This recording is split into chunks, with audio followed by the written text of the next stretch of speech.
The action showed bad gunnery. This would have to be corrected. The fogging of sights and windshields had to be corrected. Torpedo and bombing attacks must be closely coordinated, thus the success at Coral Sea. Carriers must have 2 long-range radar sets. Operations of land-based aircraft and fleet units must be better coordinated. Bombs and torpedoes must be improved. The 1,000-pound bomb was not suitable. The torpedo warheads were not large enough. Replacement units for plane crews must be made available. Screening ships against torpedo attacks should be placed in 1,500 to 2 500-yard circles around the carriers. The battle was over, and much was learned from it. The problem, however, was that as far as the mechanical aspects were concerned, even when the defects were known, Nimitz could do little about them in time to improve his forces for the next big struggle. For even as the battle report of Coral Sea was being written at Pearl Harbor, the Battle of Midway was upon him. One day early in May, Lieutenant Commander Edwin T. Layton, Pacific Fleet Intelligence Officer, came into Admiral Nimitz's office to present the Admiral with a detailed analysis he had worked up with Lieutenant Commander Rochefort, showing the probable intentions of the Japanese, based on intercepted Japanese naval radio dispatches. Thanks to Rochefort's partial breakdown of the Japanese naval code, the intelligence men were able to read enough of the material to gain important clues. Nimitz took up Layton's report with his senior staff.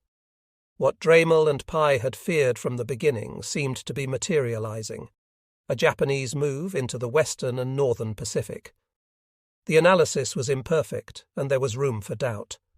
The Japanese had used a code name for the place they planned to invest, and Nimitz was not absolutely certain this was Midway.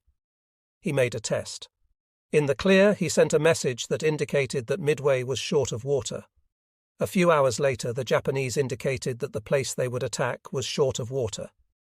By May 16th, Nimitz was certain that unless the Japanese were using massive radio deception for some reason he could not understand, they were planning a major offensive in the Central or North Pacific.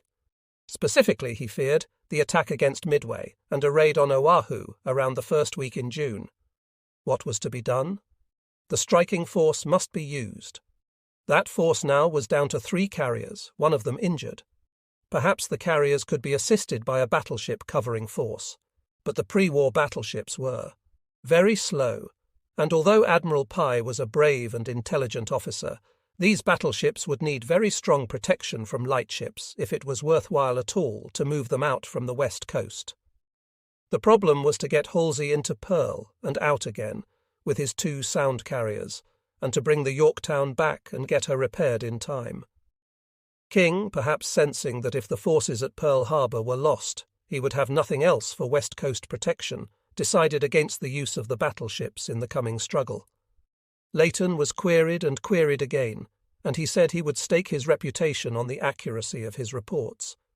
So Nimitz decided to lay it out in one piece, to make the supreme effort, hazarding the American forces, as Pai had been unwilling to do in the Wake confrontation. On May 18th, Nimitz held a final planning conference. He decided then to reinforce Midway with a part of a raider battalion, station 4 submarines off the islands, use Midway to stage army bombers, use a dozen PBYs for searching, and employ Task Force 16 plus the Yorktown, if it could be repaired in time. He would also send out a North Pacific force under Admiral Theobald to move to an Alaskan rendezvous. Admiral Yamamoto, the commander-in-chief of the Japanese Combined Fleet, proposed to take Midway, occupy the Aleutians, and raid Oahu. But through the efforts of Rochefort and his associates, the Americans had a very good idea of what the Japanese planned to do, and when and where. The 7 old battleships were to sail east to the Pacific coast. Task Force 16, arriving at Pearl Harbor about May 26th, would be turned around in 2 days and sent to Midway by June 1st. Task Force 17 would arrive at Pearl Harbor on May 28th, and if the Yorktown could be repaired there in 4 days, it would be done. That was the key to the whole defense, for Saratoga at San Diego could not be ready for sea until June 5th, and Wasp, headed for the Pacific, could not arrive in time. In mid-May, estimating the enemy courses of action, Nimitz and his staff erred slightly in assessing Admiral Yamamoto's strategy. He wrote, "The enemy knows our building program, and that in time our forces will be sufficiently strong to take the offensive. He further knows our defences are inadequate now, but gradually being strengthened.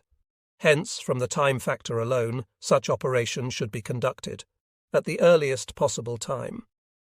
While he is extended, he is able to assemble a considerable force, as most of the occupied territory is unable to make any real effort. He knows that Australia is being heavily reinforced from the United States and would undoubtedly desire to cut that supply line. But he may also consider Midway to be just another Wake and Alaska undefended. Regardless of our ideas of his strategic possibilities, the purpose here is to discuss immediate possibilities.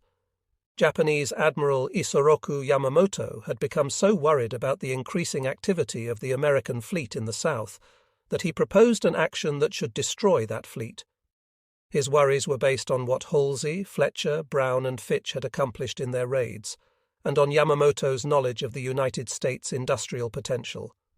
He had opposed war against the United States in the first place because he knew that potential and was only too well aware of Japan's slender resources in steel and oil.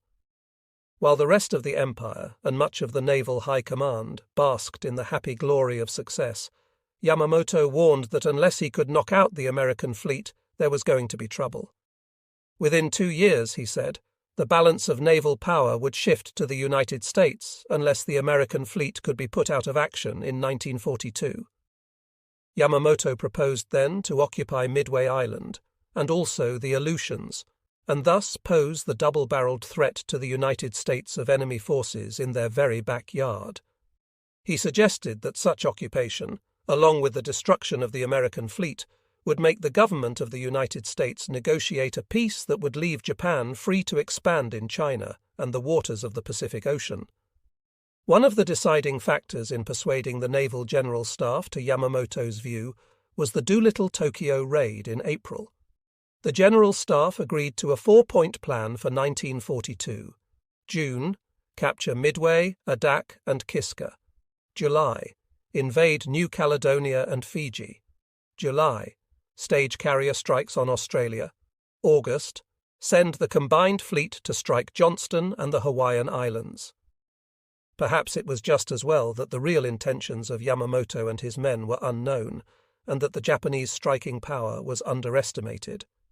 The Japanese were bringing to Midway 4 carriers, 2 battleships, 3 cruisers, 14 destroyers, and 5 oilers in the striking force. To cover the actual occupation of Midway, they would have 2 battleships, 9 cruisers, 1 light carrier, 11 destroyers, and various other ships. To screen the transports would come another 11 destroyers, plus seaplane carriers, minesweepers, and a dozen transports in the train. Then there was the main body, with 3 more battleships, a light carrier and 2 seaplane carriers, a cruiser, and 13 more destroyers, which could either accompany the Aleutian invasion force or the Midway force, or attack the American fleet. As for intentions, certainly Admiral Yamamoto wanted to occupy Midway. Having done so, and having created a Japanese airbase there, he proposed to challenge the remnants of the American fleet and destroy them, thus making the Pacific Ocean into a Japanese lake. Radio intelligence indicated that the Japanese left Saipan on May 26th for Midway. Having set the wheels in motion, Nimitz's task was to sit, wait, and take advantage of opportunity. Nimitz received a serious blow that day. Admiral Halsey brought Task Force 16 into port. One look at Halsey, and Nimitz knew that his favourite fighting commander could not be available for Midway. The strain of the past few months, plus personal family problems of the most serious nature, had affected Halsey's nerves, and he was suffering from skin eruptions that made sleep impossible and kept him in constant pain. It was off to the hospital for Halsey, and then came the problem of choosing a substitute for him. At this time, several basic changes were in the offing. Vice Admiral Wilson Brown had fallen ill while on the Pacific coast, and had said something about feeling that he needed a rest. He was now recovered. His statement, however, gave Admirals Jacobs and King the chance they wanted, to remove him for a younger man, and they assigned him to the 1st Naval District. In essence, as far as the war was concerned, this amounted to deportation to Siberia. Admiral Dremel was severely shaken by events of the past few months, and his constant vigil in the nights. Also, he was not thinking along Nimitz's lines, and was not effective as Chief of Staff. Dremel then was to replace Brown as commander of the amphibious force of the Pacific Fleet, still just a potential unit for the most part. Both men took the change in good part, as admirals almost always did. Brown was disappointed and said as much to Nimitz, who wrote him a very friendly letter assuring the old admiral that he, Nimitz, had nothing to do with the change. It was true, strictly speaking, because Nimitz had abjured the responsibility and thrown it back on Washington. For a new Chief of Staff, Nimitz chose Rear Admiral Raymond Spruance, who had proved himself in his forays with Halsey as an aggressive fighting admiral, and more, in the seasons on the folding chairs in Nimitz's office, as a shrewd and trained strategist. Spruance was a small, trim man whose passion for exercise exceeded even that of Nimitz. It was said that Spruance liked nothing better than a 10-mile walk to spruce himself up for the day. He was a Baltimore boy, a few years younger than Nimitz, and had graduated from the Naval Academy in the class of 1901. His record at the Academy had been good. He stood 26th in a class of 209 graduates. He was 2 years behind Nimitz, a year behind Gormley, Fletcher, Towers, Dremel, and Fitch. Spruance was distinguished at the Academy for his studies in electrical engineering, but later he spent 6 years at the Naval War College, 5 of them as a member of the staff, which meant that he was more than an apt student of naval tactics and strategy. He was not an airman, but he had a strong respect for the principal weapon at the fleet's disposal in this coming fight. "The carrier," Spruance said, "is a highly mobile, extremely vulnerable airfield from which you can operate short-range aircraft and do much more accurate bombing than long-range bombers from land air bases can do." After considering the possible commanders who could move quickly into action, and recalling Halsey's words of high praise for Spruance, Nimitz chose Spruance to lead the Halsey task force into battle. Nimitz was not totally pleased with the actions of his commanders in Task Force 17, at least not at that moment. On May 27th, Task Force 17 entered port, and Admiral Fletcher came to headquarters to report himself to Nimitz. There were some searching questions about Fletcher's activities in the past 3 months in the South Pacific. King might be one to judge in anger, but never Nimitz, and gently he asked Fletcher to explain why his force had been so ineffectual. Fletcher retired to his flagship then, and wrote a long explanatory letter about his activities. Nimitz read, and on May 29th he made his decisions and wrote King a letter that indicated the state of affairs at Pearl Harbor on the eve of the Midway battle. "Dear King, I have finally had an opportunity to discuss with Fletcher during a 3-day stay in port his operations in the Coral Sea area and to clear up what appeared to be a lack of aggressive tactics of his force. I also discussed with him the opportunities for using light forces in night attacks following the aerial attacks from his carriers in early May. Both these matters have been cleared up to my entire satisfaction and, I hope, will be to yours.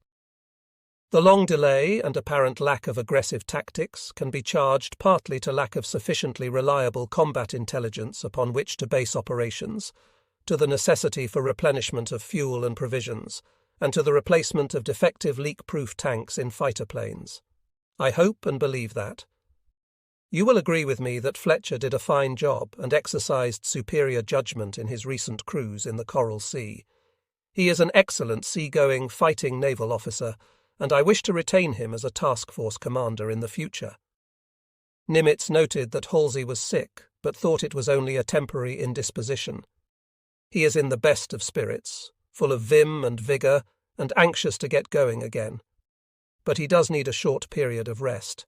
He is neither ill nor on the sick list." Fletcher with Task Force 17 will leave on the forenoon of May 30th to join Spruance and to take charge of the 2 task forces which contains 3 carriers.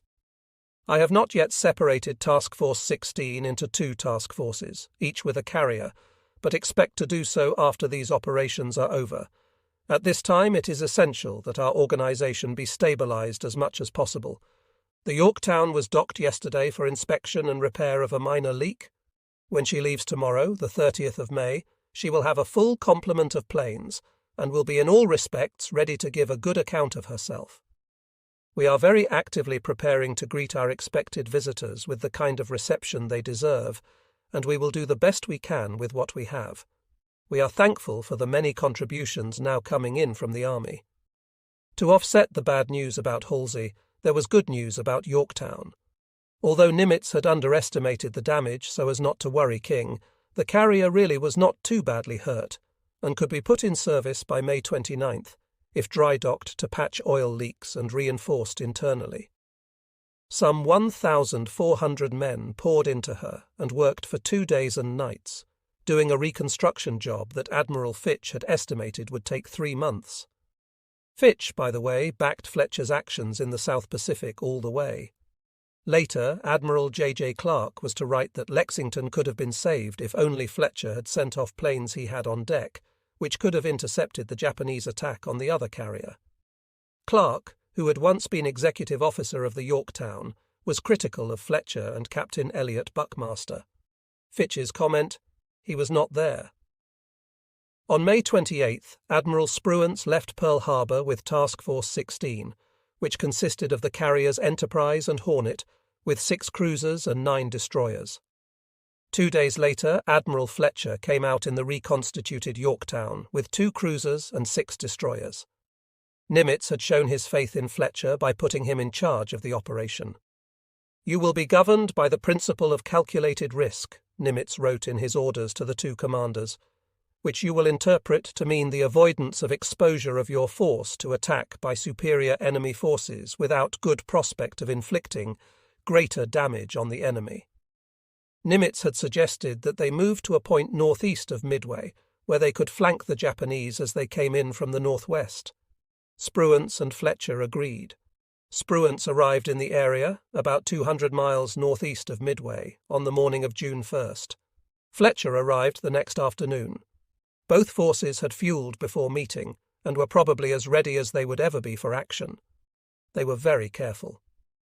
Spruance learned that the radio operators on Enterprise had picked up a high-frequency TBS, talk between ships message from Pearl Harbor to the inshore patrol just off the islands. It was a freak. TBS was not supposed to extend more than a few miles, but it spooked Spruance so that he ordered his task force to keep off the TBS unless absolutely necessary. And he gave the pilots grave warning. He would not use the radio to bring back any carrier planes that might get lost while on a mission. Even his message to task force was transmitted by signalmen, not by radio or TBS. As the Americans converged and began to search and wait, the Japanese moved steadily down on them. Vice Admiral Chuichi Nagumo was moving from the northwest, with a force built around the 4 carriers Soryu, Hiryu, Kaga, and Akagi. 300 miles behind was Admiral Yamamoto's main force. The 2nd carrier striking force, and the Attu and Kiska invasion forces, all under Vice Admiral Bushiro Hosogaya, had split off and were coming near the Aleutians from the southwest. Vice Admiral Shiru Takasu led a screening force that would split off and follow the invasion force about 500 miles behind. And finally, up from Saipan in the southwest came the transports and the minesweepers, and the heavy cruiser from Guam, and from Japan itself the main body of the landing force that would invade Midway and make it part of the Japanese Empire. The Japanese submarines were to set up 2 picket lines, about halfway between Hawaii and Midway, for it was the Japanese idea that the American fleet was sitting in Pearl Harbor and would have to be drawn out. The Midway invasion was expected to draw out the Americans, so the striking force that included Admiral Nagumo's 4 carriers could be alerted by the submarine pickets, make a few calculations, and then polish off the American carriers once and for all as they steamed up into the trap. The Americans were lucky. The Japanese submarines arrived late on station, and the American task forces were already past them on their way to Midway. The Japanese had provided for seaplane reconnaissance of Pearl Harbor on May 30th. The flying boats were to meet Japanese submarines off French frigate shoals, refuel, and carry out their mission. but when the submarines arrived there, they found 2 American seaplane tenders at anchor and 2 American flying boats also there. So the Japanese cancelled their plans for a look, which would have warned them that only 1 American carrier was in harbour. They might even have seen Fletcher's force move out, heading toward the Midway Atoll. At 0904 on June 3rd, a Midway search plane came upon part of the Japanese minesweeping group coming up from the southwest and reported 2 cargo ships sighted 500 miles out. 20 minutes later, another patrol plane reported 6 ships, again coming up from the southwest, 700 miles out. Later, another contact was made with 11 ships. That afternoon, 9 B-17S from Midway flew out to intercept the 11-ship force. They dropped bombs but did not hit anything because they came in at extremely high altitude. At dawn on Thursday, June 4th, Admiral Nagumo's 4 carriers launched 36 horizontal bombers, 36 dive bombers, and 36 fighters against Midway, and brought the second wave of the same type of planes up on deck to ready for another strike. This time, however, the multi-purpose horizontal bombers were armed with torpedoes in case ship targets should appear. As the Japanese carrier planes flew toward Midway, 16 B-17S took off to attack the transports, which were bringing the invaders from the west. At 0545 in the morning, an American patrol bomber caught sight of 2 enemy carriers. All the planes at Midway that could fly took off, and the torpedo bombers, Army B-26S and Marine dive bombers headed for the carriers. The 27 fighters were kept over Midway for protection. The assorted bombers went in against heavy anti-aircraft fire and zooming Japanese fighters. The B-26S hit nothing, and 2 of the 4 were shot down. The TBFs hit nothing, and 5 of the 6 were splashed. The Marine dive bomber pilots were inexperienced. Instead of dive bombing, they came in to glide bomb. 12 were shot down, and they hit nothing. The B-17S diverted to the carriers, came in at 20,000 feet, and hit nothing. The Japanese anti-aircraft guns and the Zero pilots could not reach them, so they lost no planes. The Japanese carrier planes, meanwhile, slashed across Midway and began bombing and strafing, taking care to save the runways they thought they would be using in a few days. In the Japanese carrier force, Admiral Nagumo surveyed the situation before him. The Americans still had air power at Midway, which ought to be knocked out. He had no reports of surface shipping anywhere around. So the Admiral ordered the bombers of Akagi and Kaga back down to the hangar decks, where the torpedoes would be removed and changed for bombs. The Japanese were to sight the Americans just before 0730 that morning, but even then the identification was confused, and it was an hour later before Admiral Nagumo learned that there were big ships in the area, and concluded, without immediate confirmation, that there must be a carrier in the bunch. The Americans, moving cautiously with their far smaller force, were in action already. Early in the morning, Admiral Fletcher had launched a dawn security search to the north, looking for the Japanese they knew to be in the area, because of the sighting before 0600 of the carrier planes, and the sighting of 2 of the carriers a few minutes later. 2 carriers and battleships bearing 320, distance 180, course 135, speed 24, came the message from the flying boat. When Admiral Spruance was informed, he turned on a course to intercept and raised the speed of Task Force 16 to 25 knots. Fletcher instructed Spruance to attack the enemy carriers when they were definitely located. Miles Browning, the slender, caustic Chief of Staff of Task Force 16, whose services Spruance had secured from the ailing Halsey, suggested that the timing of the first attack on the Japanese be made as soon as possible. That way, said Browning, there was a good chance of catching the Japanese with their decks foul with newly landed planes that were unready for action. Spruance's plan had been to launch at 0900, when he estimated that they would be around 100 miles from the enemy. Since the American torpedo bombers had a range of only 175 miles, that distance seemed safe for recovery of the TBDs. But Spruance was quick to see Browning's point, and he undertook the calculated risk. He launched without actual location of the enemy, hoping he knew their position, which he estimated to be about 155 miles away, bearing 239. Captain Murray in the Enterprise and Captain Mark Mitcher in the Hornet were ordered to turn south into the wind and begin launching just after 0700. First, the combat air patrol went off and began circling the formation. Next went the dive bombers, some armed with 500-pound and some with 1,000-pound bombs.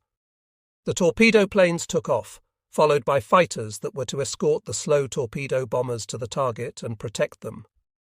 At this point, the inexperience of the Americans influenced the course of events.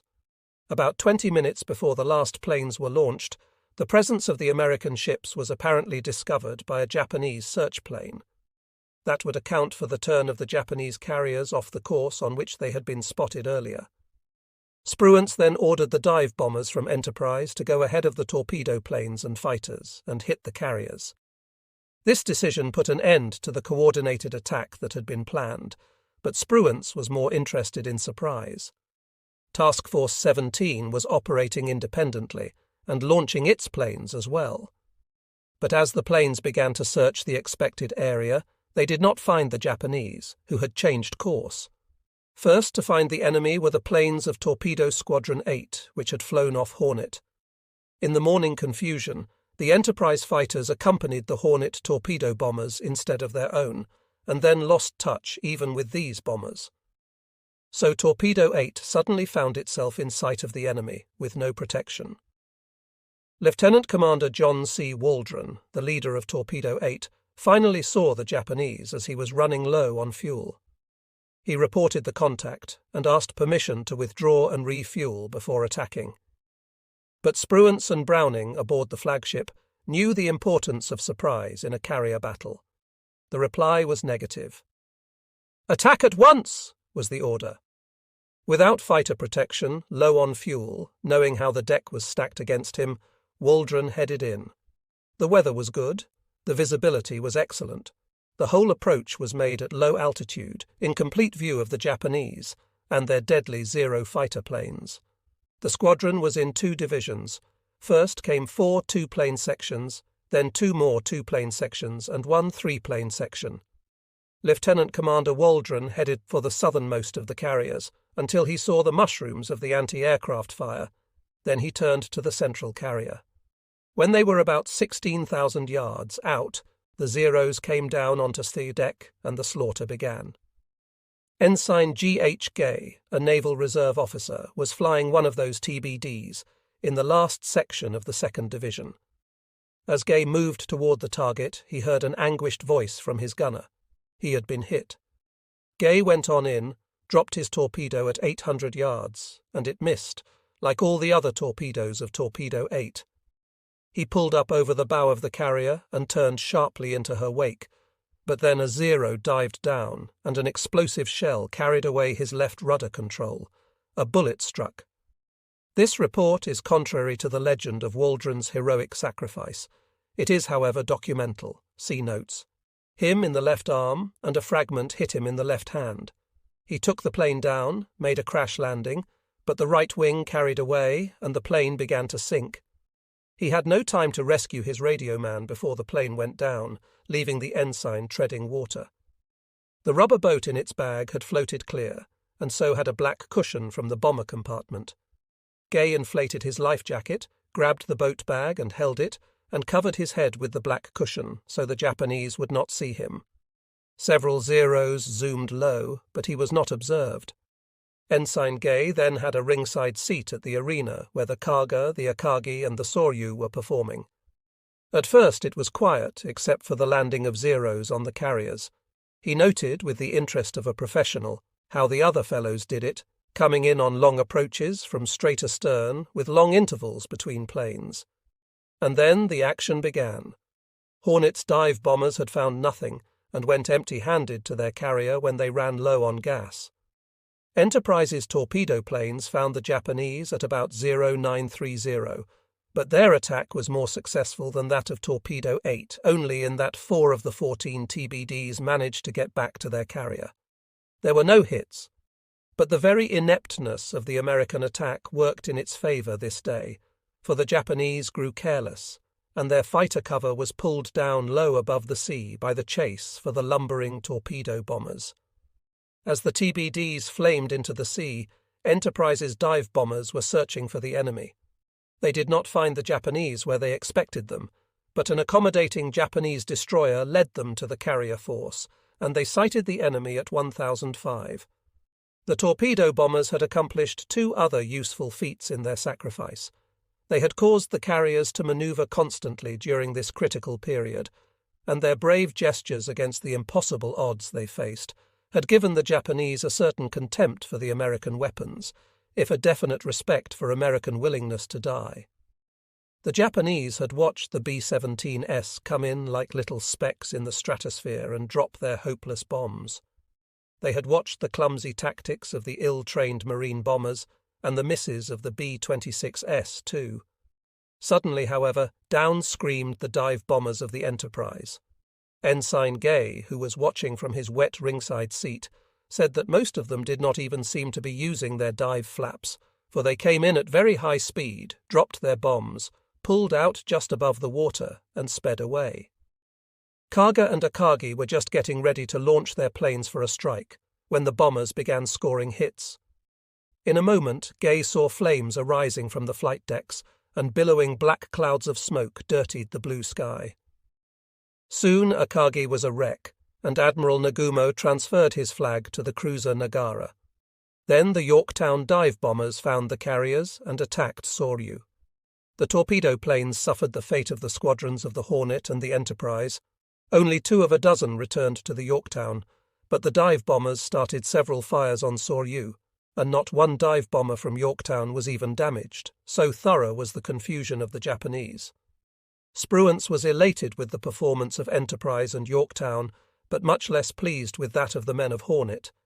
He wanted that 4th carrier, and had Hornet's planes done their job, Hiryu might have been found that morning. Instead, Hiryu's planes found Yorktown at 12:05, and the dive bombers put 3 holes in her, stopping her, starting fires, and damaging the flight deck. In 2 hours, the damage was partly repaired. Yorktown could operate her planes and make 19 knots.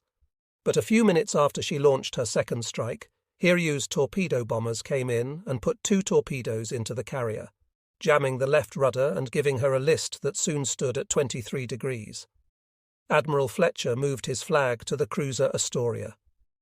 Soon Captain Buckmaster ordered the Yorktown abandoned, for which he was later criticised severely by some of Young Turks, especially the fighting Admiral J.J. Clark. But in turn, the planes of Enterprise had found the Hiryu by 1700 that afternoon, and sped in to attack. 4 dive bombers scored hits on this 4th carrier, and soon she was dead in the water. Hornet and Enterprise groups now attacking 4 carrier located by your search planes, was the message Admiral Spruance sent to Fletcher, who was in overall command still. Hornet about 20 miles east of me. Have you any instructions for future operations? Fletcher replied, Negative. Will conform to your movements.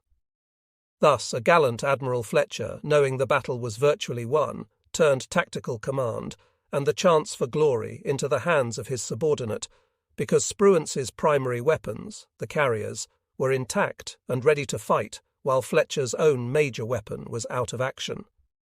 He detached the 2 cruisers from the task force and sent them to Spruance.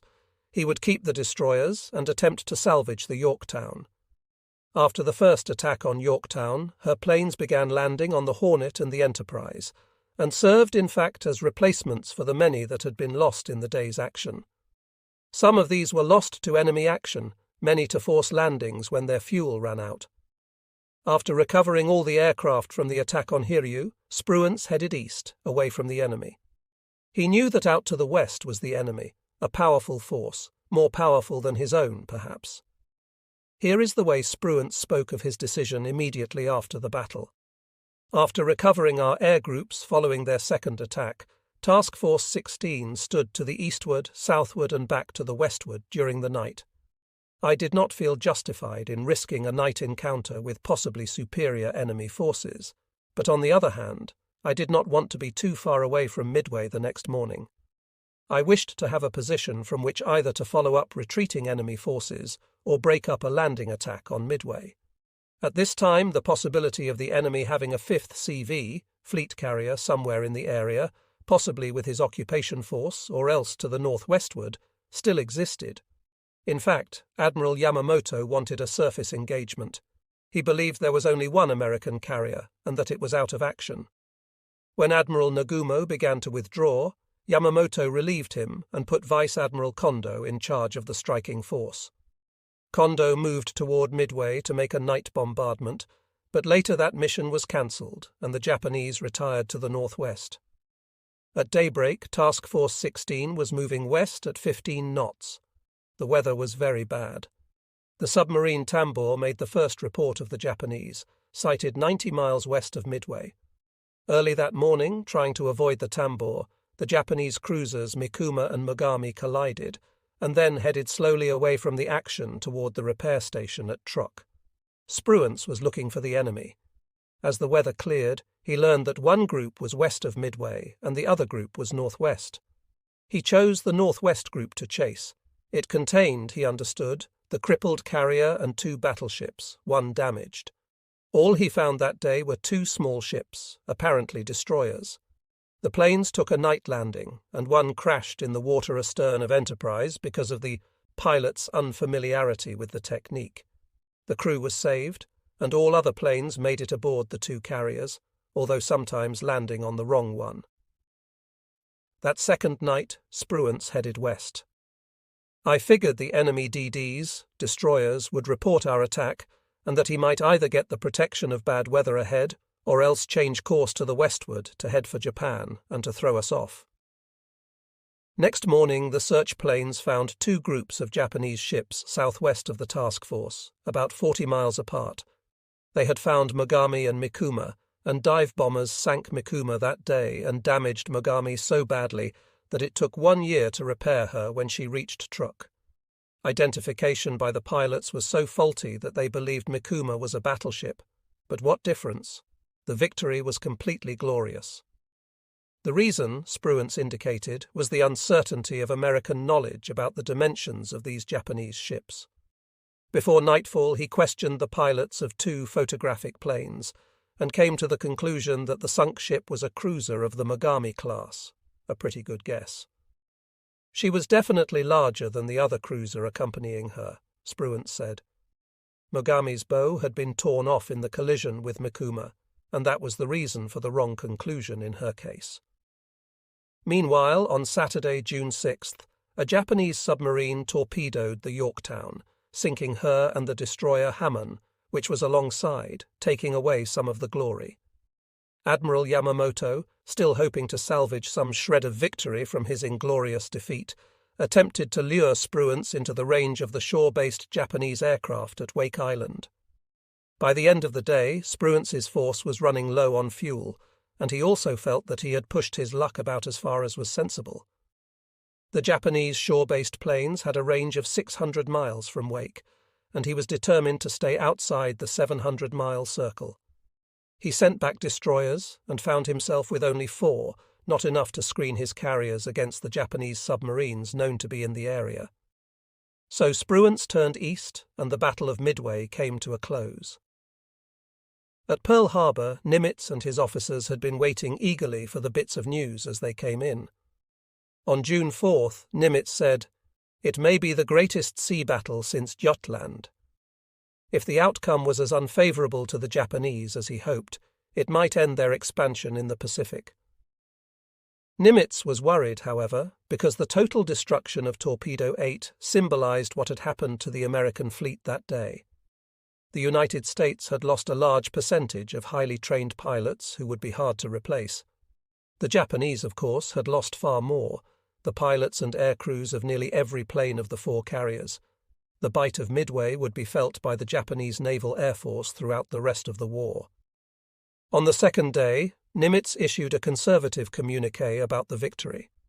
The staff was jubilant, terming the battle a major defeat for the enemy. "This was a great day for the American Navy," said the Grey Book of the Commander-in-Chief of the Pacific Fleet that day. The Sink Pack Grey Book was the unofficial war diary, very secret and sometimes more informative as to attitudes at Pearl Harbor than any other documents to come out of the war. The nation was not to know the Navy's real role in that battle for a considerable length of time. At Midway, Army B-17 bombers had the first crack at the Japanese, and did not score a single hit, yet that failure did not keep the Army Air Corps from claiming it had won the Battle of Midway. Nimitz was constrained by security to forbear from reply. The Japanese would have liked nothing better than to know precisely what had happened to them at Midway and what American dispositions and losses had been. Secretary Knox was aware of the facts and concerned about them, as he indicated to Nimitz, at the same time sending out a new public relations officer, perhaps rather pointedly. Confidentially, the secretary wrote, "There is a great deal of feeling here, and, I understand, also in the fleet, on account of the obvious attempt of the Army Air Corps to play up their part in the Midway battle. It is most unfortunate that they have this disposition, and I have a memorandum on my desk together with a copy of the Honolulu paper which contains a statement by General Arnold, which I propose to discuss with Secretary Stimson at the first opportunity. He feels as strongly as I do about anything likely to produce friction between the two services, and I feel sure that he will take the necessary measures to prevent this sort of thing happening again." This incident was the occasion for deep-seated resentment of the Army by Navy airmen during the Pacific War. Knox did what he could. He was, in private life, publisher of the Chicago Daily News, and he arranged to have war correspondent Robert J. Casey write a series of articles explaining the facts of Midway. But by and large the Army had the first publicity, and many people went through the war believing the B-17S had smashed the Japanese Navy. That Navy was not smashed, but the power of its air force was very definitely curtailed, with the sinking of 4 of her carriers, Kaga, Akagi, Soryu, and Hiryu, and the loss of 250 planes and more than 2,000 men. Having sunk 4 carriers and a Japanese cruiser and destroyed an invasion before it ever got started, Spruance's reaction was typical and terse. In writing to Nimitz, he was primarily interested in what had been learned. The operations during this period have been most interesting and instructive. We must, I think, improve our identification of types from the air. Another point is that emphasis should be placed on continued tracking of enemy forces by shore-based planes whenever conditions permit. It would have been of great assistance if the damaged CV, fleet carrier, had been tracked down on Friday. For use against CVs, particularly those caught with planes on deck, our present bombs are perfect. For use against tough ships with armoured decks, we must have an armour-piercing 1,000-pounds bomb. Against such targets I would use about half of each. The present type works terrible destruction on the unarmoured portion of the ship, but it does not disable, except after many more hits than should be necessary. We have a 1,600-pounds AP bomb now, but to use it our present dive bombers have to reduce their gas carried, which is not a satisfactory solution. Regarding Fletcher, Spruance was most generous. I cannot close without expressing my admiration for the part that Fletcher in the Yorktown played in this campaign. We had a fine and smoothly working coordination between the two task forces before the fighting commenced. When the battle started, the Yorktown's attack and the information her planes furnished were of vital importance to our success, which for some time was hanging in the balance. The Yorktown happened to be between the Hornet and Enterprise and the enemy's 4th and still functioning carrier, so she took his blows. Halsey's splendid staff have made my job easy.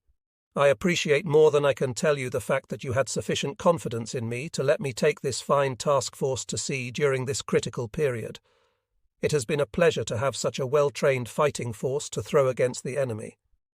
The reason for the letter was that Spruance had been ordered to move north in the vicinity of the Aleutians, meet with Fitch and the Saratoga group, and then go after the enemy again. This was just what Yamamoto wanted, and he was attempting to lay a trap for Spruance, going so far as to make a plain-language radio broadcast that was supposed to come from a disabled battleship, bait for the Americans.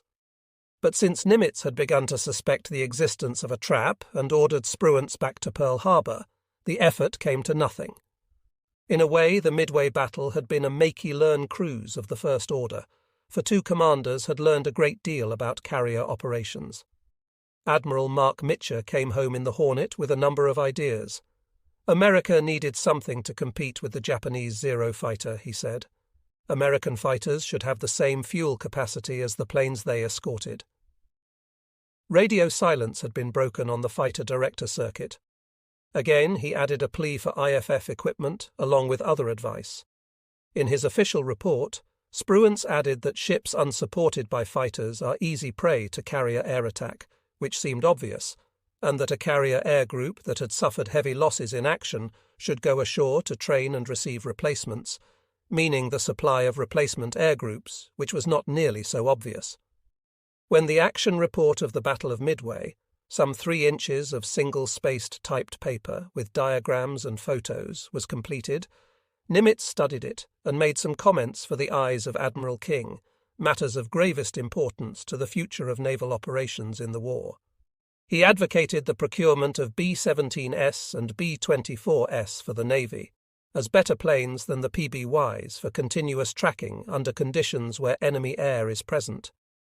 He noted how ineffectual high-altitude horizontal bombing had proved, and recommended that island and coastal base planes be torpedo bombers and dive bombers.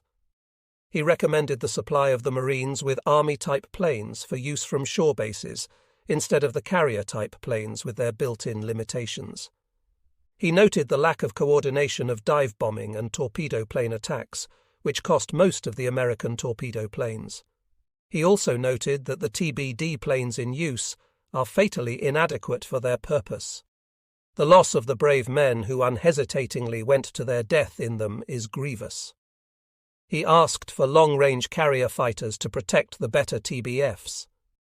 Nimitz agreed with Mitcher and Spruance about the superiority in speed, maneuverability, and climb of the Zero. These characteristics must be improved, he said, but not at the cost of reducing our present overall superiority that in the Battle of Midway enabled our carrier fighter squadrons to shoot down about 3 Zero fighters for each of our own lost. Since in most engagements the American fighters were outnumbered, he suggested the increase in the number of fighters in each carrier from 18 to 27. He endorsed Spruance's view on the need for replacement air groups. Nimitz called for sharper, more thorough air training, better, quicker launching and attack, better tracking of enemy formations, and super-frequency voice sets for voice communication.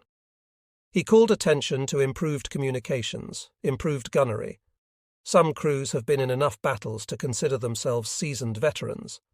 Better aircraft torpedoes with larger warheads designed for high-speed drops, and the 1,000-pound armor-piercing bomb. At the Battle of the Coral Sea, King had been critical of Fletcher for not using cruisers and destroyers in night attacks against the Japanese, and the Commander-in-Chief reiterated that criticism of the Midway action. Nimitz had to be prepared to explain. At the same time, he was preparing for his next meeting with King in San Francisco, watching the Aleutian situation, where the Japanese had landed and occupied 2 islands, and preparing for offensive action that was coming later in the South Pacific. On June 29th, Nimitz decided to send Task Force 11, Task Force 18, and the 2nd Marine Division to the South Pacific, where they would report to Gormley. Fletcher was in charge of the force. Sinkpak's plans section was ready with an estimate for an offensive in the Bismarck-Solomons area. Then Nimitz took off in the big flying boat, accompanied by Flag Secretary Commander Preston Mercer and Assistant War Plans Officer Captain Lynd McCormick for Alameda Air Station. Just before 0900 on June 30th, the big plane moved down over San Francisco Bay and prepared to land on the water. Swooping in, she moved low, and as she landed, struck an unnoticed telegraph pole floating in the bay, with such force that the bottom was slashed and the plane nosed over. Immediately, the shocked officers in the greeting contingent ashore sent the launch out for rescue. Nimitz carefully picked himself up in the upside-down plane and clambered out a hatchway. "I'm all right," he shouted to Mercer, "but for God's sake, save that briefcase." The briefcase contained the 3-inch report of the Battle of Midway. The co-pilot, Lieutenant Thomas M. Roscoe of Oakland, was killed in the crash, and several of the other survivors were injured. When the launch reached them, Nimitz climbed in with the others and then stood up. "Sit down, you!" bellowed the coxswain. Nimitz obeyed. A few moments later, the sailor recognized his Pacific Fleet commander and was horrified. He tried to apologize. "Stick to your guns, sailor," Nimitz said. "You were quite right." At the air station, all the survivors were rushed to the hospital for checkup. Nimitz, who hated hospitals and confinement, struggled free shortly and made his way home to Berkeley, where Mrs. Nimitz was spending the war, and found a change of clothes. Mercer, who was as sopping wet as the rest of them, had to put on a loud checked summer suit he had bought in San Diego before the war, and appear in that rig, much to his chagrin, when he met Commander-in-Chief King. Among the exhibits for discussion at the meetings in Vice Admiral D.W. Bagley's office in the Federal Building was a discussion of the role of the battleship by Admiral Pai. Pai suggested that the Japanese loss of 5 carriers in recent weeks had changed the situation so that the battleships might be used for the first time in the war. Still, Pai recognized that the war to date, both here and in Europe, has proven without doubt that even battleships are more vulnerable to torpedoes and bombs than had been previously estimated. This increased vulnerability has been due in large part to higher explosive charges than were considered probable heretofore, and in a large part also to the increased number of hits made by the greatly increased use of the torpedo plane and by the increased proportion of dive bombers. Battleships, then, said Pai, should be employed only where their firepower could be used against ship or shore defence, with enemy air and submarine defences neutralised, or at least anticipated, and the losses discounted. Specifically, Pai considered and discarded the use of battleships against Kiska or Attu in the Aleutians, unless Nimitz proposed to recapture these islands, with the battleships providing support. In the Central Pacific, battleships might be useful against Wake, if accompanied by at least one carrier, Pai said. If the Japanese tried to invade Australia, Pai saw the battleships as useful. Any and all possible naval strength would be of value. But unless logistics could be improved, the operation of Task Force 1, the battleships, would be impracticable for any extended period. In minor amphibious operations, cruiser and carrier support seemed to him enough. When the Japanese hold on important islands was threatened, and the Japanese main fleet might come out, then the battleships should be used to engage the Japanese main fleet. But most practically, the old battleships could be used to prevent invasion of Midway or the Hawaiian Islands. For a battleship man, this acceptance of limitations seemed very progressive, but Pai was always progressive. King agreed with just about everything Pai said, and they discussed the continuing need for development of tactics for large forces. At this meeting, Nimitz and King and the other officers who were present, going in and out to give information on specific subjects, were vitally concerned with the coming offensive to be launched in the South Pacific. Looking ahead, King suggested that the future would mean movement to Truk, then Guam, then Saipan. Rear Admiral Richmond Kelly Turner, the planner whose eye had always been on amphibious operations, had been selected to supervise the landings on Guadalcanal Island, and now Nimitz was ready to send him to Melbourne to discuss the whole operation with Gormley and General MacArthur. The problem involved some change in the line of SINCPAC, SINCSO, Westpac responsibility, because the Solomons fell within MacArthur's area, but this would be a Navy show. Turner sat in on the discussions for a time. Nimitz wanted a promotion for Fletcher to Vice Admiral, and King agreed. He had accepted Nimitz's appraisal of Fletcher's actions at Coral Sea. Nimitz also wanted the authority to appoint task force commanders regardless of seniority, an authority he did not then have. They discussed other aspects of the coming operation for a time, and then Turner withdrew. Nimitz and King talked about Alaska, and then about personnel. Mitcher's name came up, and Nimitz spoke highly of him. King and the others had not always spoken so highly of Mitcher. Halsey was still sick, and if he did not come back, Nimitz said, he wanted Aubrey Fitch to become the senior air flag officer of the fleet. Several officers of the Pacific Fleet had been indiscreetly involved in a leak to the press on the breaking of the Japanese naval code, and their fates were discussed. Nimitz broke from the seriousness for a moment to report that he had rented a small house on Oahu for the rest and rehabilitation of senior officers. It came to be called prostate rest. Then they got down to the tiresome but vital business of logistics for the expanding naval operations in the South Pacific. They talked about medical storehouses, a fleet anchorage in New Caledonia, and the effective life of a submarine captain.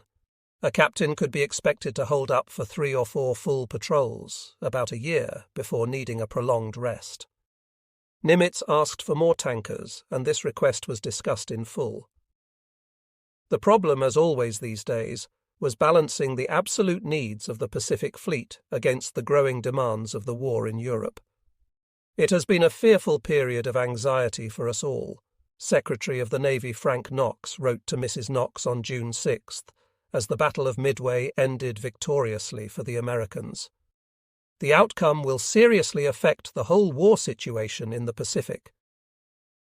Midway was the turning point. Before Midway, Admiral Nimitz kept away from the press as much as possible. He issued few communiques, and none that could be considered expansive. After Midway, he was convinced that the United States would win the war. He did not predict when it would end, but he did say he believed it would end much earlier than the gloomy prediction, then common, of 1949. Midway also seemed to be the catalyst for another development not nearly so pleasant to contemplate, the divisive and sometimes vitriolic three-way argument over air power. The argument had been nascent for many years, since the days of General Billy Mitchell and his plea for a separate air force. Alexander P. Deseversky had come out with a persuasive program of strategic bombing, which he called Victory Through Air Power, and he was busy writing and lecturing very effectively. General Arnold and the top officers of the Army Air Corps wanted to make a separate air force, which would also take over the Navy's air functions, and within the Navy itself, the airmen, led by Admiral Towers, were agitating for greater responsibility and more control of naval operations. The work of hitting the enemy had so far been done by the submarines, by surface ships in the East Indies, but most gloriously by the carriers. The first 2 great battles, Coral Sea and Midway, had involved carriers and no gun duels. The aviators were grumbling that they ought to have a greater voice.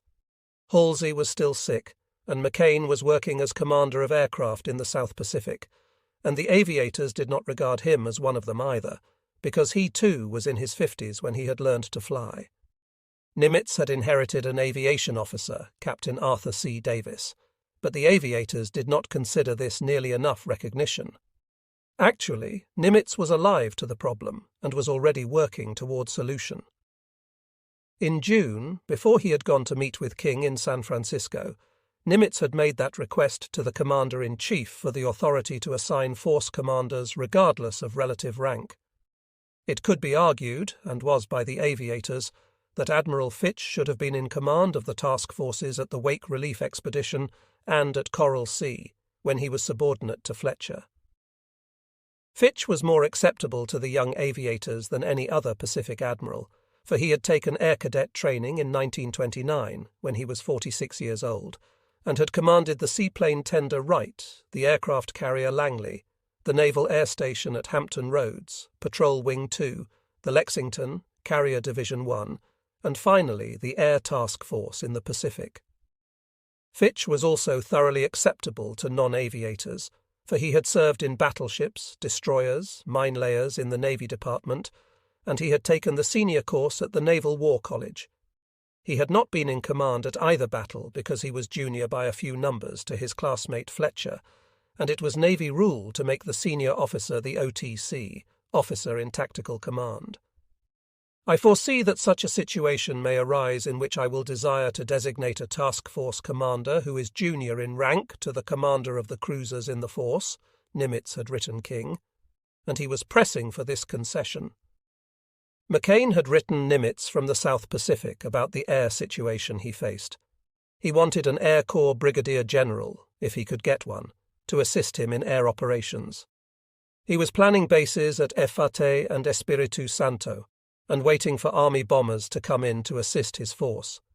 He and Nimitz were agreed to having a carrier replacement group stationed on every island.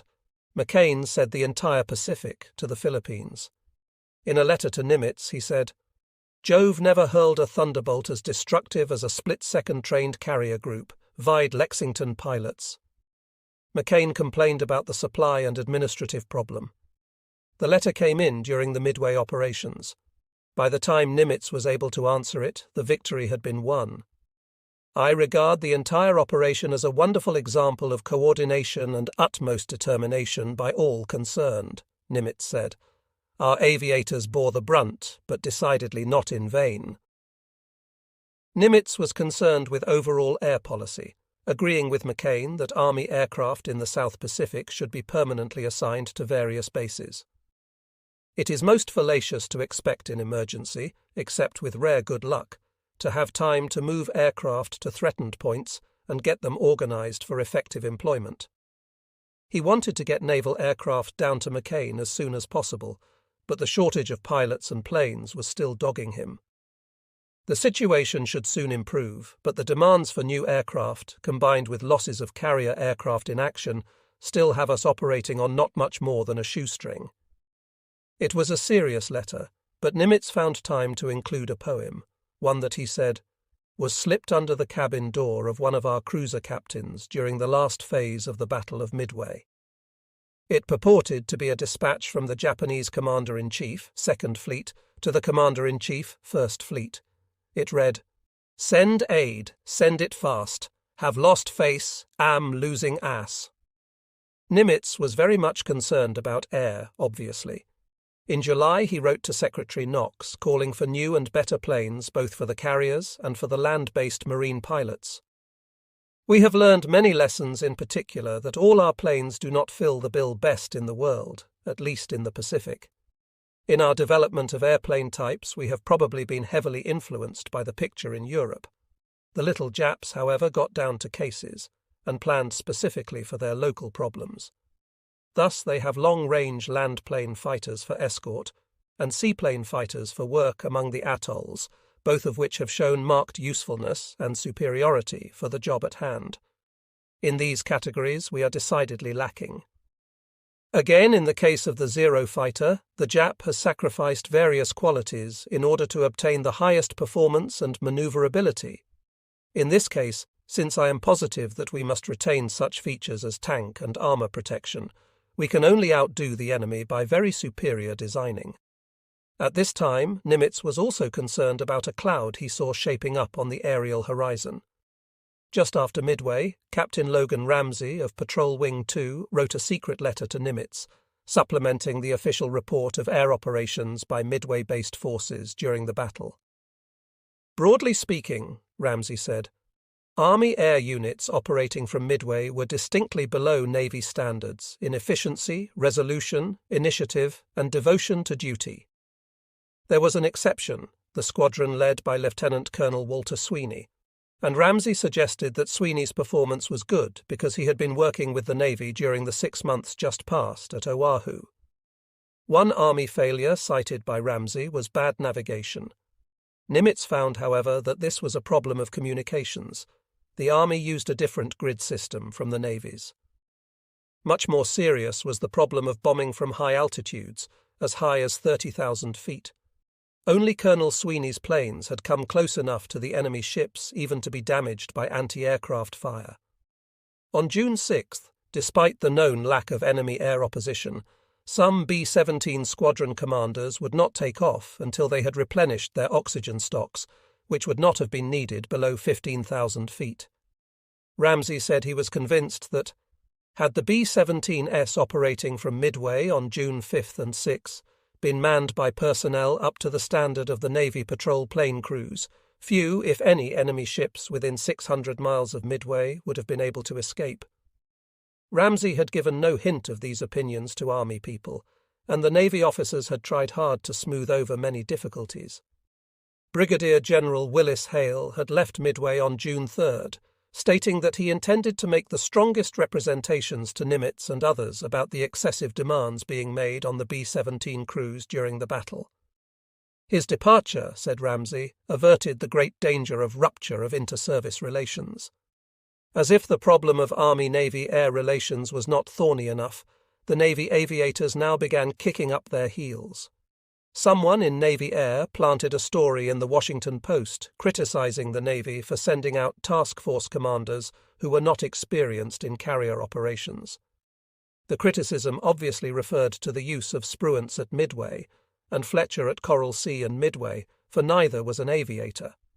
Secretary Knox was very much annoyed by this article and called Admiral Towers on the carpet, saying he would have no more of it.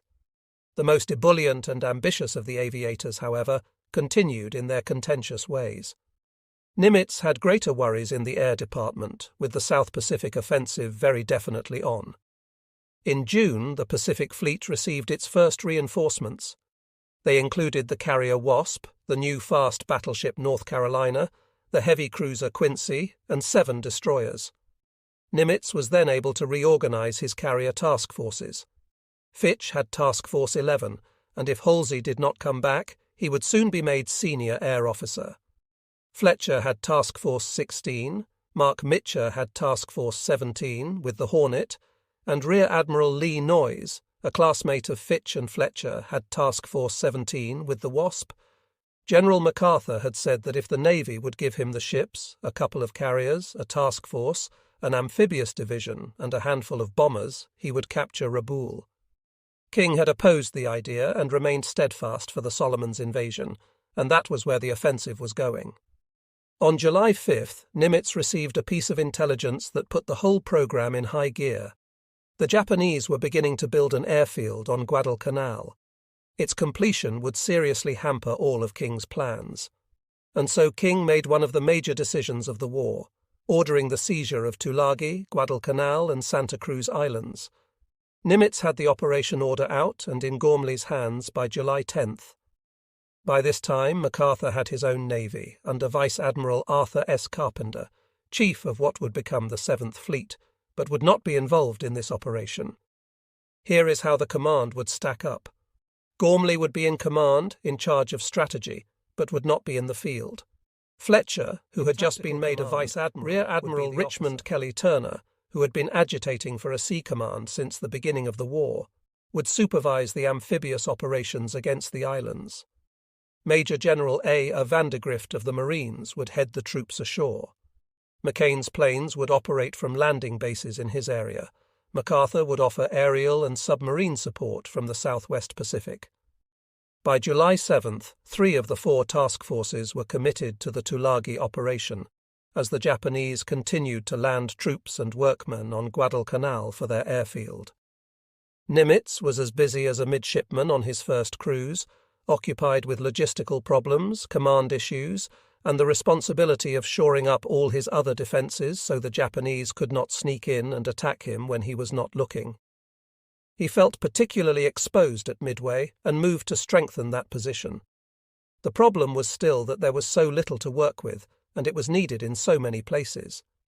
McCain needed bombers, so Nimitz sent him 35 B-17s from Hawaii, then learned that the War Department would not or could not replace the defences for Hawaii. Nimitz told McCain this sad truth. Therefore, I think we must face an indefinite period during which calls for help will get little response from home. Nimitz had some bad news for McCain. There had been a delay in forming and training 4 Marine squadrons, and only 1 fighter and 1 dive bomber squadron would be ready to move in August. The other 2 squadrons would come 2 weeks later, after the operation began. The good news: Nimitz had talked to Major General Harmon, the Army airman, when he came through Pearl Harbor, and Harmon understood that McCain was to be in charge of the air components in the South Pacific. "I feel sure you will work harmoniously together," wrote Nimitz, making one of his typical bad puns. Yes, even when harried by 1,000 details, Nimitz was able to keep his sense of humour. On July 26th, for example, Nimitz spent a regular day at the office. He dealt with his staff meeting in the morning and absorbed the depressing news that Halsey would not be back with him before the middle of September. He made the decision to fleet Fitch up to Vice Admiral and make him commander of carriers in the Pacific, and eventually commander of all air activities. Murray, the carrier captain, would become Rear Admiral in charge of Task Force 17. Nimitz held several discussions with Spruance, his chief of staff, and then got into the big black Buick sedan that was his staff car, and went off to Honolulu to attend a wedding. He returned just as his dinner guests arrived, Lieutenant J.G. James E. Bassett, Jr., and 2 young intelligence officers. They stalled to give him a moment to himself, and then went up the triple flight of stone steps to the house on the edge of the crater. The young officers came in, past the Marine Guard, who gave them a smart salute, and were led to the Admiral by a Filipino. "Let me know when upstairs is ready," Nimitz said, and the houseboy nodded. Nimitz then took his young guests outside to inspect the livestock, which consisted of 4 mongooses, trapped by the steward for stuffing purposes, and an island dog of uncertain ancestry. Nimitz had a tale for them. One evening, not long before, he had invited 3 flag officers to dinner, but had forgotten to tell Perez, his steward, that they were coming. Dinner that night was skimpy, and Perez was upset, but said that he would go out and rustle up something for them. He did. "We ate it," Nimitz said with a grin.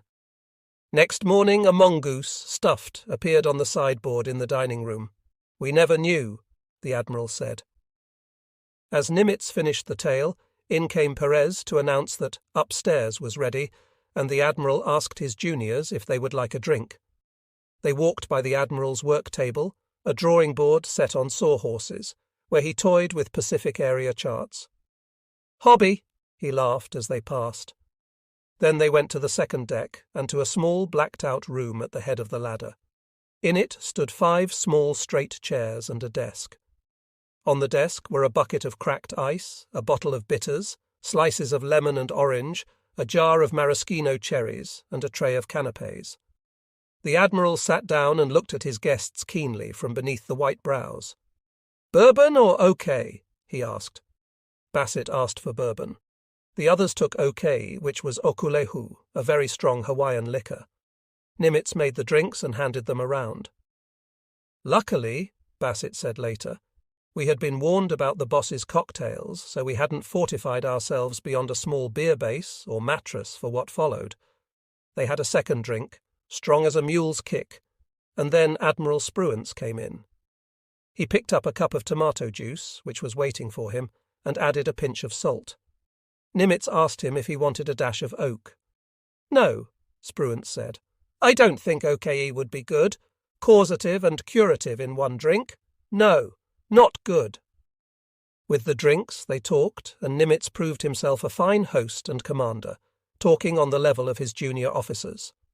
The young men opened up enough to discuss the idea of bringing a USO troop to the islands, and ran into one of Nimitz's prejudices: women in the war zone.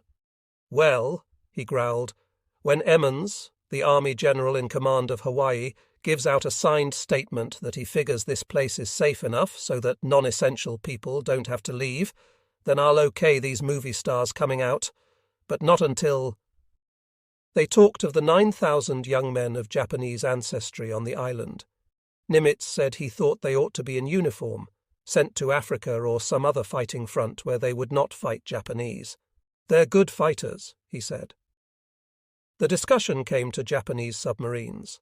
There was no reason in the world why a Japanese submarine could not come in some night, surface, throw 25 or 30 shells into Pearl Harbor installations, submerge, and get out. "We'd never catch her," Nimitz said thoughtfully. The others scoffed.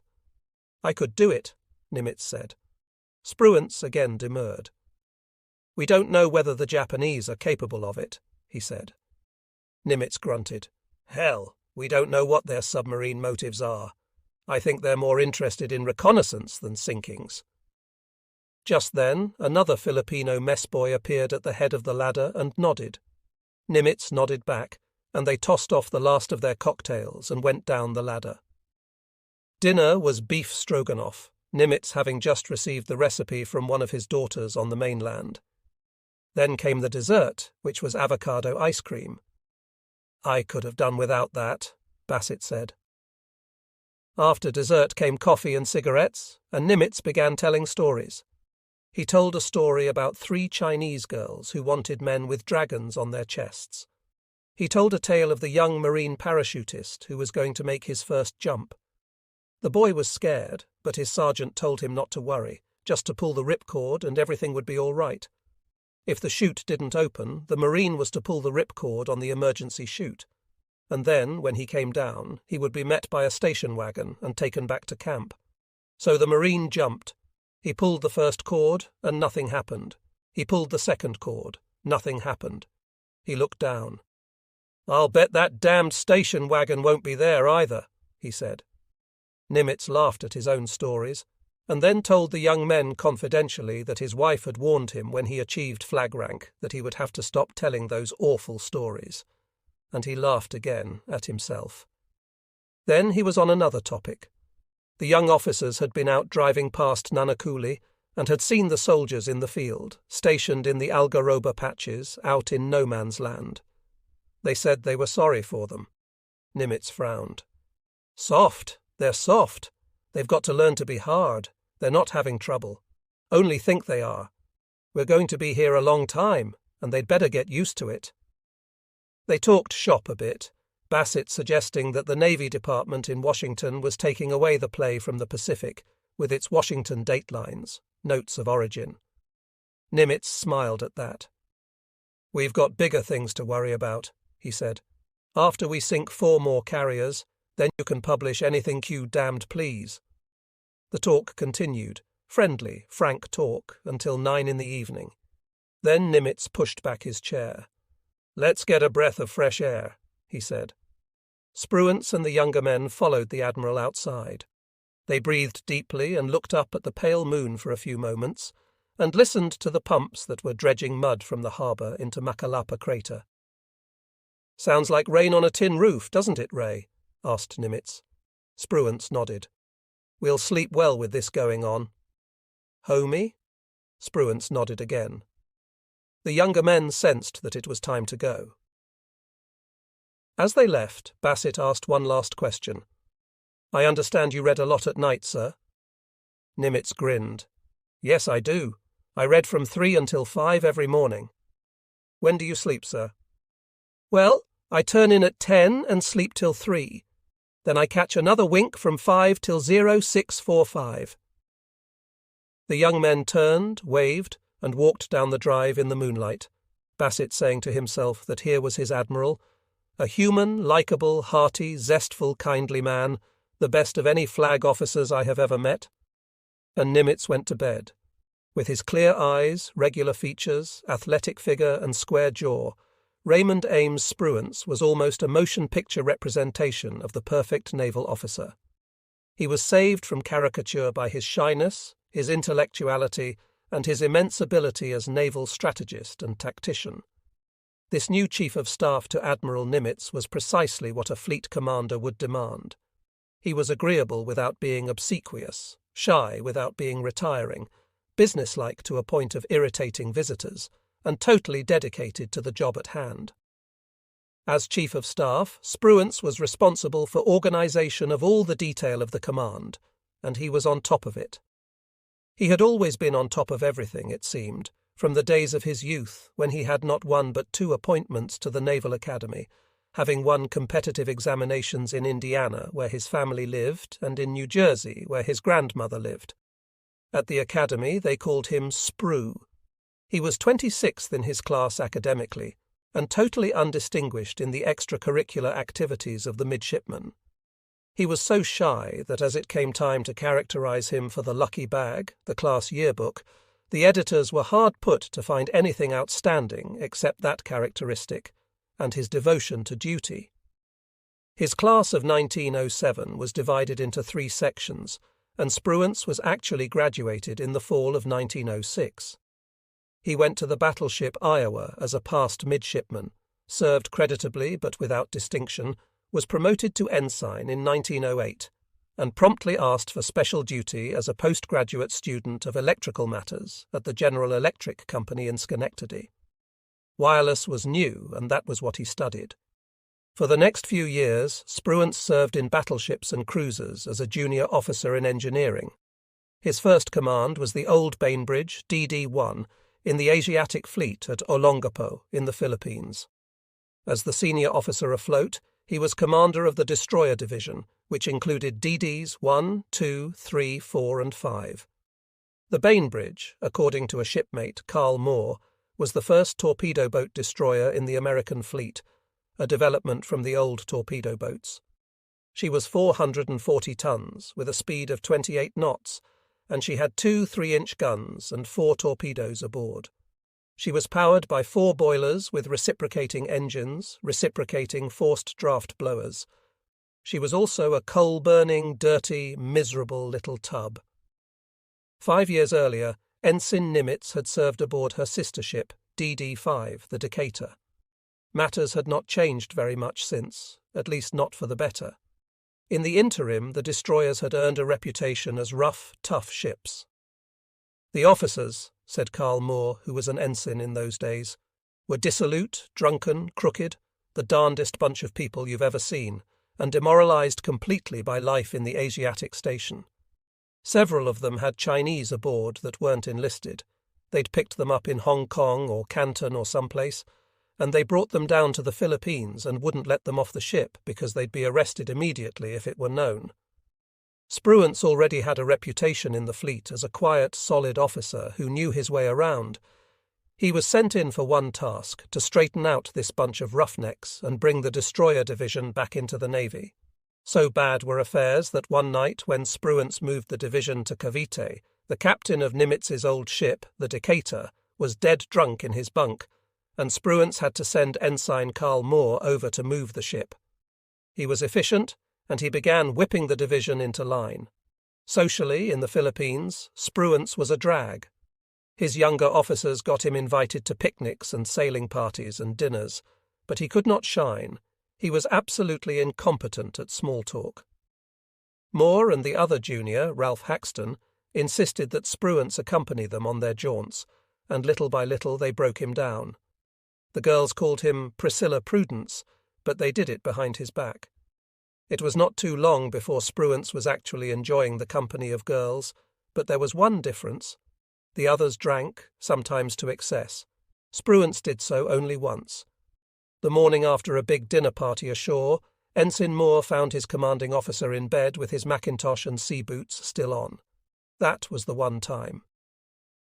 At Christmas 1913, Moore and Spruance went up to Baguio. They visited Igorot villages, and they walked and walked and walked. Moore was to remember how much they walked, not very many months after Spruance became Nimitz's chief of staff. To straighten up his destroyers, Spruance made it a practice while in port to eat each meal on a different ship, and soon had improved the food on all of them. He accompanied the swimming parties to the beaches, and soon had the men getting regular exercise in Subic Bay. In 1914, Spruance was transferred to a shore job at Newport News.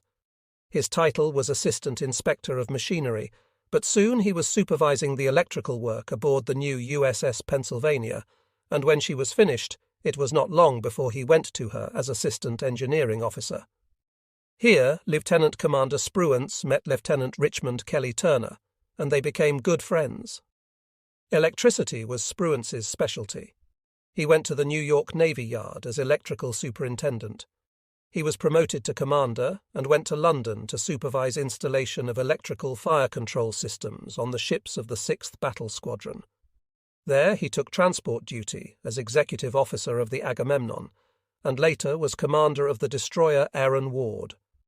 His division commander was Commander William F. Halsey, who wrote Spruance's fitness reports. "An able, bright destroyer commander," said Halsey of the younger man. Each of Halsey's fitness reports on Spruance was equally positive. Halsey called him one of the best naval officers with whom he had ever served, and Halsey could be very tough to please. Spruance moved back into engineering and electricity after destroyer duty, and spent 3 years in Washington in the Bureau of Engineering. But he escaped typing, and was again a destroyer commander in 1924. While so serving, Spruance received an official reprimand when a chief commissary steward played fast and loose with the naval regulations regarding mess expenditures. As captain of the ship, Spruance was responsible for the steward's peccadilloes. The reprimand went into his service jacket, where it very easily could have sat bleakly for years, to be brought up and examined by the selection board, and keep Raymond Spruance from becoming a flag officer. Even as a young officer, Spruance was a reader. His friends Moore and Haxton of the Bainbridge preferred to roister at night in Manila. Often Spruance could be found reading a book instead. He made a study of Philippine politics and economics in those days too, quite an unusual activity for a young naval officer in the Asiatic Fleet. And as he grew older, Spruance continued this intellectuality. He was a family man. In 1914, Spruance married Margaret Vance Dean of Indianapolis, his hometown. 2 children were born of the marriage. The boy, Edward, attended the Naval Academy and became a captain in the Navy.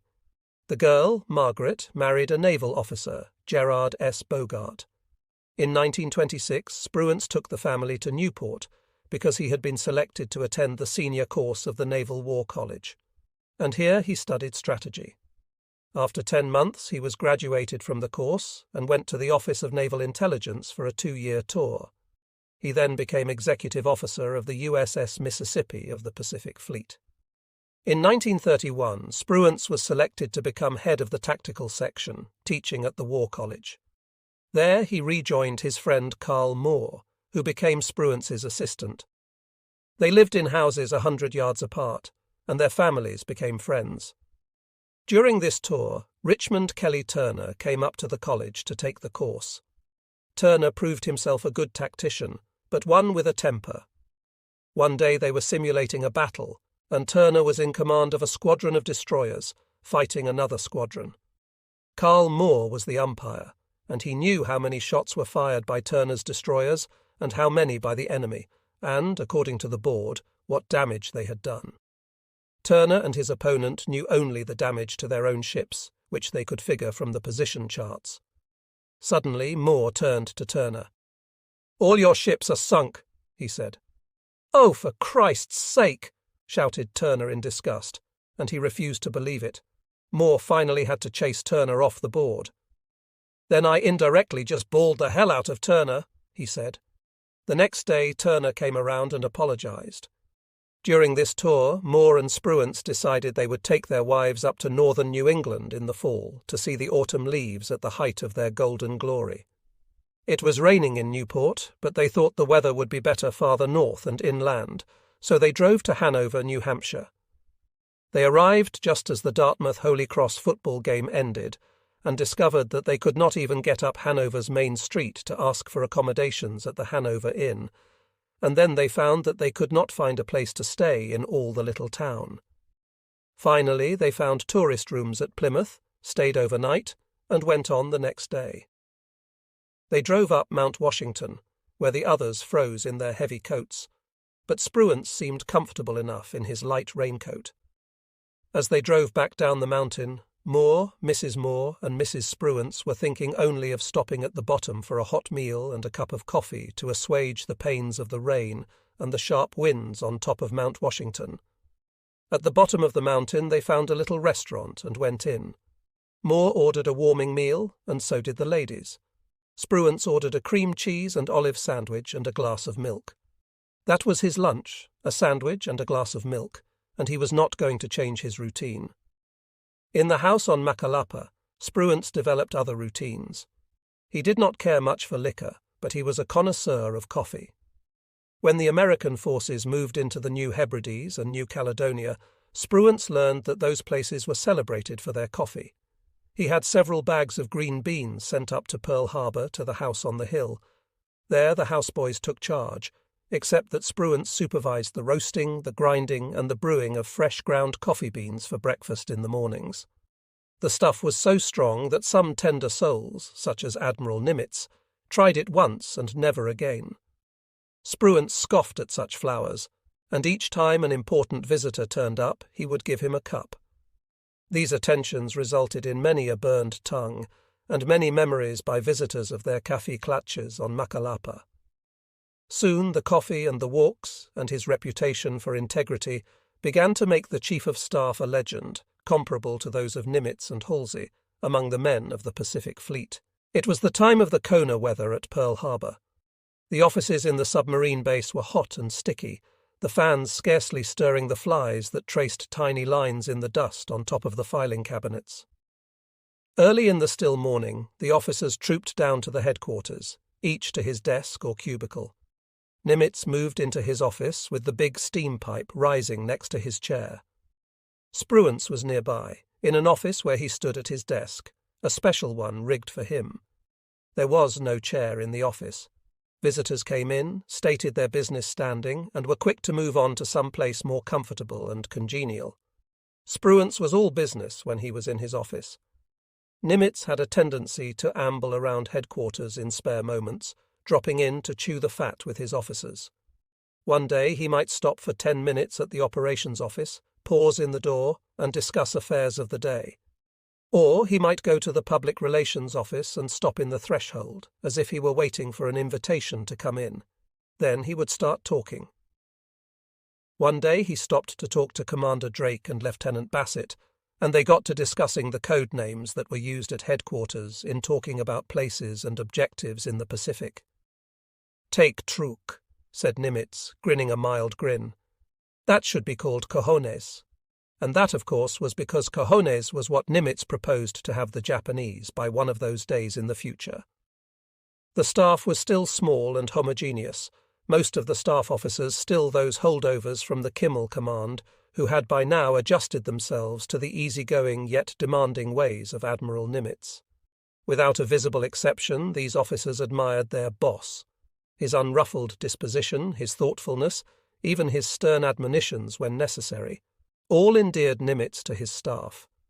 The war plans officer, his assistants, the aviation officer, gunnery officer, marine, intelligence communications, medical, supply, public relations, and all the rest had their separate duties, but in their general level of intense activity they were nearly all the same. In the morning the staff men came to headquarters to read the dispatches that concerned them, dispatches that had come in during the night. They read the papers, the Star Bulletin and the Advertiser. Then they got down to the task at hand. Perhaps a submarine was coming in that morning from patrol. The submarine squadron, Subron bandsmen then straggled down to the dock, lined up and struck up their welcoming music. The sub's diesels sputtered and blew off blue smoke. The young captain warped her into the dock. Admiral English trotted down to the water's edge and skipped aboard, grinning from ear to ear, for when a sub came back the patrol was never a failure. The public relations photographers came out and began snapping pictures. English disappeared down into the conning tower and listened to the stories of the boat's adventures in the loneliness of a Japanese sea. Or a warship would come in and moor, and the officers concerned would get into the big grey fleet motorboat and ride out into the harbour, over water still smeared with the oils of defeat.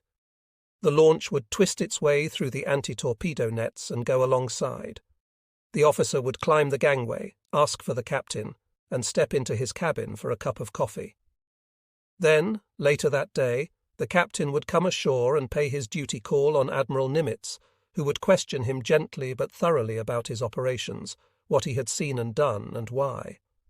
Perhaps a visiting captain, and certainly a flag officer, would be invited to attend the morning conference, made to feel a part of the Nimitz War in the Pacific. There would be lunch. Nimitz might be suffering from waistline trouble, and if so, he would go back to the house on Makalapa and rest for a time without eating, then get up a game of tennis or go back to the office. Or he might take a plunge in the pool beside the bow queue, where the Navy nurses giggled in their powder room. Nimitz was particularly allergic to the nurses. If he could have had his own way, there would have been no women at all in the war zone. Each time a nurse became pregnant and had to be sent home, the Nimitz quarters resounded with his views. The afternoon would be hot and sticky this August 1942. Nimitz might be asked for an interview by a correspondent or two. More were coming out almost weekly to join the force and don khaki uniforms with the green and white brassard. Nimitz would see them and tell a few stories, bragging about some of his men. The correspondents would go away pleased by their reception and glad to have seen the Admiral. But when they came to writing their stories, they found that Nimitz had really told them very little. At the end of the workday there would be a social hour, dinner, and then perhaps a movie in a small theatre where the air was like warm consommé, which Lieutenant Bassett suggested bottling and selling to the Campbell Soup Company. For Nimitz there might be a small informal dinner party, so that he could get to know some of his staff better and assure them, simply by his presence, of his approval. or he would give a dinner in honour of some visiting flag officer, general, politician, or dignitary. After the movie, it was back to the office to read the dispatches, as the duty yeoman moved from room to room, slamming the black-painted windows, shutting out the trade-wind clouds and the little breeze that blew up from the harbour. Every night it was almost the same, and here is Lieutenant Bassett's description, so it goes. Every night, 7 a week, and every day and every month. It's the near-front business of fighting a war. Just beyond the horizon, plus or minus 1,000 miles or so, the fleet is engaging an enemy, we'll say. Back here, the clatter of typewriters, the clangour of coding machines, the deep buzz of earnest conversation over plotting boards, the whisper behind partitions in secret chart rooms, the moving of pencils across aerographic maps, the drafting of memos that might mean victory or defeat. It's a gravely moving synthesis of activity. I like it, although at night and in the dull grey morning I sometimes curse it. I guess we'd better just wipe the sweat off our foreheads and dig in again, because, oh Christ, it's right, it is going to last a long, long time. That's how it was for the staff. For Nimitz, there was the added burden of the terrible responsibility, and as August rolled around, the tension grew by the hour. As the day of the Tulagi-Guadalcanal invasion drew close, Nimitz half expected a Japanese raid on Hawaii or Midway, or both. He had sent 3 carrier task forces to the South Pacific, leaving only one to protect the Central Pacific. Task Force 1, the battleships, would move to Hawaii during August, but was not really ready for battle because it was short of screening ships and air cover. Air strength in Hawaii was inadequate to stop a raid because of the movement of planes to the South Pacific. Even the submarine offensive was suffering because the submarines were being employed around Truk and in the Aleutians. One trouble was that after Midway, those unfortunate remarks by 1 or 2 officers about the Japanese code had caused the Japanese Navy to change the codes. We are no longer reading the enemy mail, the staff estimate of the situation on August 1st noted dolefully, and today, August 1st, we must depend almost entirely on traffic analysis to deduce enemy deployment. The trouble was that Japan had so many possibilities. Her strategic situation was still so strong that Nimitz had no way of knowing what the enemy's next move would be. So like the ensign Nimitz who had curled up on a cot on the deck of his stranded destroyer in 1908, Admiral Nimitz refused to waste time making wild guesses and got on with the business at hand. August 7th was D-Day at Tulagi, which was regarded as the key in the Solomons campaign. Again, Nimitz waited. While he waited, he turned considerable attention once again to the problem of naval air power. Hanson W. Baldwin, of the Naval Academy class of 1924, military editor of the New York Times, was seeking information for a book Secretary Knox was encouraging him to write on air power in a sea war, for Knox was hopeful that Baldwin would thus counteract the influence of Alexander de Seversky.